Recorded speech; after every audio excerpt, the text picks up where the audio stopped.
श्री शांबे शिवाय नमः। श्री गणेशाय नमः। मित्रों, आज हम विदेश्वर संहिता का द्वितीय अध्याय के महात्म्य के बारे में जानेंगे, समझेंगे शिव पुराण का महात्म्य एवं परिचय। सूत जी बोले, हे साधु महात्माओं, आप सब ने तीनों लोकों का हित करने वाली अच्छी बात पूछी है। मैं गुरुदेव व्यास जी का स्मरण करके आप लोगों के स्नेहवश इस विषय का वर्णन करूंगा। आप लोग आदर पूर्वक सुने। सबसे उत्तम जो शिव पुराण है वह वेदांत का सार सर्वस्व है तथा वक्ता और श्रोता समस्त पाप राशियों से उद्धार करने वाला है। इतना ही नहीं, वह परलोक में परमार्थ वस्तु को देने वाला है। कल की कल्मष राशि का यह विनाशक है। उसमें भगवान शिव के उत्तम यश का वर्णन है। हे ब्राह्मणों, धर्म, अर्थ, काम और मोक्ष, इन चारों पुरुषार्थों को देने वाला वह पुराण सदा ही अपने प्रभाव से विस्तार को प्राप्त हो रहा है। हे विप्रवरों, उस सर्वोत्तम शिव पुराण के अध्ययन मात्र से वे कलयुग के पाप सक्त जीव श्रेष्ठतम गति को प्राप्त हो जाएंगे। अहो, ब्रह्म हत्या आदि महान पाप तभी तक रहेंगे, अर्थात अपने फल को देने में समर्थ होंगे, जब तक जगत में शिव पुराण का उदय नहीं होगा। आशय यह है कि शिव पुराण के सुनने के बाद अंतःकरण शिव भक्ति परायण होकर अतिशय स्वच्छ हो जाएगा, अतः किसी भी पाप कर्म में मानव की प्रवृत्ति ही नहीं होगी। तब ब्रह्म हत्या आदि भयंकर पाप न होने के कारण उस पाप के फल भोग की संभावना ही नहीं है।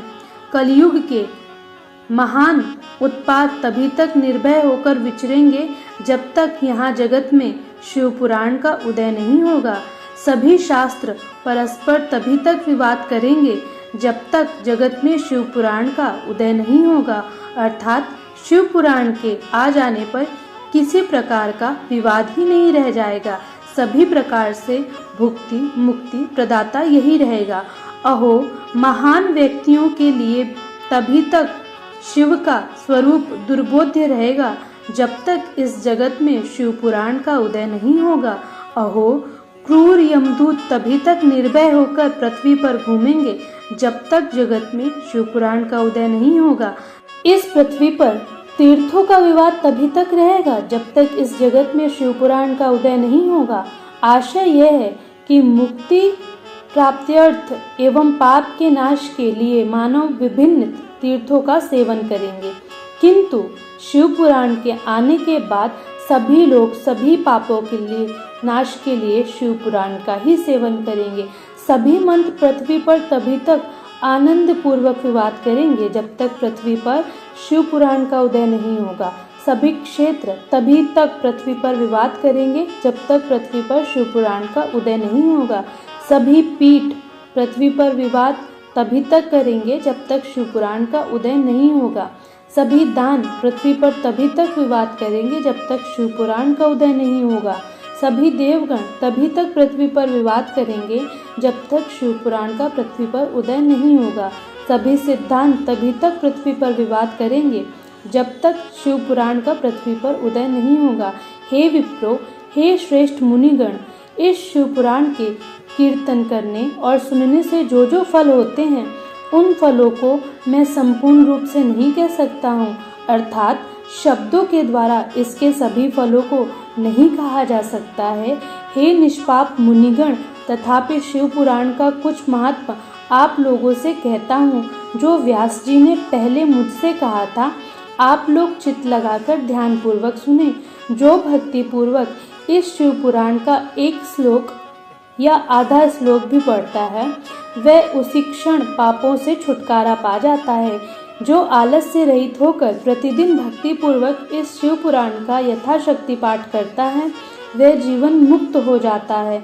जो इस शिव पुराण की सदा पूजा करता है वह निसंदेह प्रतिदिन अश्वमेध यज्ञ का फल प्राप्त करता है। जो व्यक्ति साधारण पद की प्राप्ति की इच्छा से इस शिव पुराण को मुझसे अथवा किसी अन्य से सुनता है वह भी पातकों से मुक्त हो जाता है। जो इस शिव पुराण को समीप से प्रणाम करता है वह सभी देवों की पूजा का फल प्राप्त करता है, इसमें संशय नहीं है। जो इस शिव पुराण को स्वयं लिखकर शिव भक्तों को दान करता है उसके पुण्य फल को सुने। शास्त्रों का अध्ययन करने और वेदों का पाठ करने से जो दुर्लभ फल प्राप्त होता है वह फल उसको प्राप्त होता है। जो चतुर्दशी तिथि के दिन उपवास करके इस शिव पुराण का शिव भक्तों के समाज में पाठ करता है वह श्रेष्ठ पुरुष है। वह व्यक्ति शिव पुराण के प्रत्येक अक्षर की संख्या के अनुरूप गायत्री के पुरस्चारण फल प्राप्त करता है और इस लोक में सभी अभिष्ट सुखों को भोग कर अंत में मोक्ष प्राप्त करता है। जो चतुर्दशी की रात में उपवास पूर्वक जागरण करके शिव पुराण का पाठ करता है या इसे सुनता है उसका पुण्य फल मैं कहता हूँ कुरुक्षेत्र आदि सभी तीर्थों में पूर्ण सूर्य ग्रहण में अपनी शक्ति के अनुसार विप्रों को और मुख्य कथावाचकों को धन देने से जो फल प्राप्त होता है वही फल उस व्यक्ति को प्राप्त होता है। यह सत्य है, इसमें कोई संदेह नहीं है। जो व्यक्ति इस शिव पुराण का दिन रात गान करता है इंद्र आदि देवगण उसकी आज्ञा की प्रतीक्षा करते हैं। इस शिव पुराण का पाठ करने वाला और सुनने वाला व्यक्ति जो श्रेष्ठ कर्म करता है वह कोटि गुना हो जाता है, अर्थात कोटि गुना फल देता है। जो भली भांति ध्यान पूर्वक उसमें भी श्री रुद्र संहिता का पाठ करता है वह यदि ब्रह्मघाती भी हो तो 3 दिनों में पवित्रात्मा हो जाता है।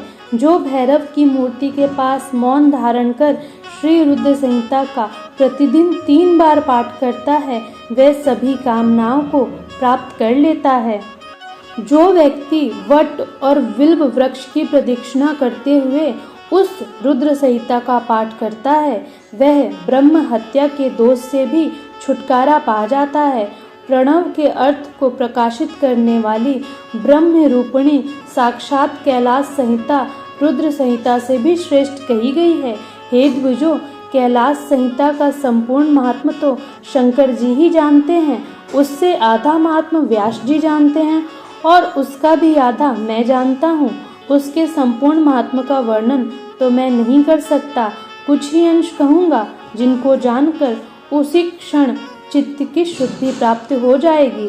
हे द्विजो, लोक में ढूंढने पर भी मैंने ऐसे किसी पाप को नहीं देखा जिसे वह रुद्र संहिता नष्ट ना कर सके। उपनिषद रूपी सागर का मंथन करके शिव ने आनंद पूर्वक इस रुद्र संहिता रूपी अमृत को उत्पन्न किया और कुमार कार्तिकेय को समर्पित किया, जिसे पीकर मानव अमर हो जाता है। ब्रह्म हत्या आदि पापों की निष्कृति करने के लिए तत्पर मनुष्य महीने भर रुद्र संहिता का पाठ करके उन पापों से मुक्त हो जाता है। दुष्प्रतिग्रह, दुर्भोज्य, दुरालाप से जो पाप होता है वह इस रौद्री संहिता का एक बार कीर्तन करने से नष्ट हो जाता है। जो व्यक्ति शिवालय में अथवा बेल के वन में इस संहिता का पाठ करता है वह उससे जो फल प्राप्त करता है उसका वर्णन वाणी से नहीं किया जा सकता। जो व्यक्ति श्रद्धा पूर्वक इस संहिता का पाठ करते हुए श्राद्ध के समय ब्राह्मणों को भोजन कराता है उसके सभी पितर शंभु के परम पद को प्राप्त करते हैं। चतुर्दशी के दिन निराहार रहकर जो बेल के वृक्ष के नीचे इस संहिता का पाठ करता है वह साक्षात शिव होकर सभी देवों से पूजित होता है। उसमें अन्य संहिताएं सभी कामनाओं के फल को पूर्ण करने वाली हैं, किंतु लीला और विज्ञान से परिपूर्ण इन दोनों संहिताओं को विशिष्ट समझना चाहिए। इस शिव पुराण को वेद के तुल्य माना गया है। इस वेद कल्प पुराण का सबसे पहले भगवान शिव ने ही प्रणयन किया था। विद्वेश्वर संहिता, रुद्र संहिता, विनायक संहिता, उमा संहिता, मातृ संहिता, एकादश रुद्र संहिता, कैलाश संहिता, शतरुद्र संहिता, कोटि रुद्र संहिता, सहस्त्र कोटि रुद्र संहिता, वायव्य संहिता तथा धर्म संहिता, इस प्रकार इस पुराण के 12 भेद हैं। ये 12 संहिताएं अत्यंत पुण्यमयी मानी गई हैं। ब्राह्मणों, अब मैं उनके श्लोकों की संख्या बता रहा हूँ, आप लोग वह सब आदर पूर्वक सुने। विद्वेश्वर संहिता में 10,000 श्लोक हैं। रुद्र संहिता, विनायक संहिता, उमा संहिता और मातृ संहिता, इनमें से प्रत्येक में 8-8 हजार श्लोक हैं। हे ब्राह्मणों, एकादश रुद्र संहिता में 13,000, कैलाश संहिता में 6,000, शतरुद्र संहिता में 3,000, कोटि रुद्र संहिता में 9,000, सहस्त्र कोटि रुद्र संहिता में 11,000, वायव्य संहिता में 4,000 तथा धर्म संहिता में 12,000 श्लोक हैं। इस प्रकार संख्या के अनुसार मूल शिव पुराण की श्लोक संख्या 1,00,000 है, परंतु व्यास जी ने उसे 24,000 श्लोकों में संक्षिप्त कर दिया है। पुराणों की क्रम संख्या के विचार से इस शिव पुराण का स्थान चौथा है। इसमें 7 संहिताएं हैं। पूर्व काल में भगवान शिव ने श्लोक संख्या की दृष्टि से 100 करोड़ श्लोकों का एक ही पुराण ग्रंथ बनाया था। सृष्टि के आदि में निर्मित हुआ वह पुराण साहित्य अत्यंत विस्तृत था। तत्पश्चात द्वापर आदि युगों में वैपायन, व्यास आदि महर्षियों ने जब पुराण का 18 भागों में विभाजन कर दिया, उस समय संपूर्ण पुराणों का संक्षिप्त स्वरूप केवल 4,00,000 श्लोकों का रह गया। श्लोक संख्या के अनुसार यह शिव पुराण 24,000 श्लोकों वाला कहा गया है। यह वेद तुल्य पुराण 7 संहिताओं में विभाजित है। इसकी पहली संहिता का नाम विदेश्वर संहिता है, दूसरी रुद्र संहिता समझनी चाहिए, तीसरी का नाम शतरुद्र संहिता, चौथी कोटि रुद्र संहिता, 5वीं उमा संहिता, 6वीं कैलाश संहिता और 7वीं वायव्य संहिता है।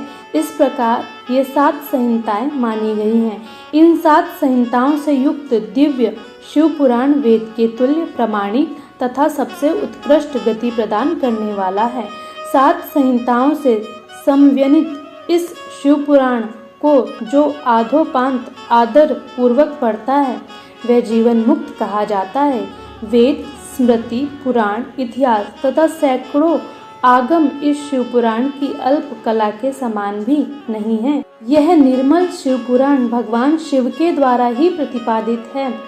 शैव शिरोमणि भगवान व्यास ने इसे संक्षेप कर संकलित किया है।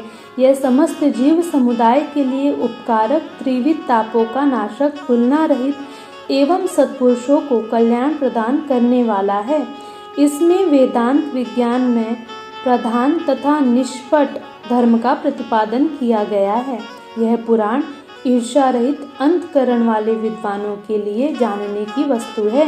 इसमें श्रेष्ठ मंत्र समूहों का संकलन है और यह धर्म, अर्थ तथा काम से समन्वित है, अर्थात इस त्रिवर्ग की प्राप्ति के लिए साधना भी इसमें वर्णन है। यह उत्तम शिव पुराण समस्त पुराणों में श्रेष्ठ है। वेद वेदांत में वेद रूप से विलसित परम वस्तु परमात्मा का इसमें गान किया गया है। जो बड़े आदर से इसे पढ़ता और सुनता है वह भगवान शिव का प्रिय होकर परम गति प्राप्त कर लेता है। इस प्रकार यह अध्याय यहीं पर समाप्त होता है। अगले अध्याय में हम जानेंगे साध्य साधन आदि का विचार। हर हर महादेव।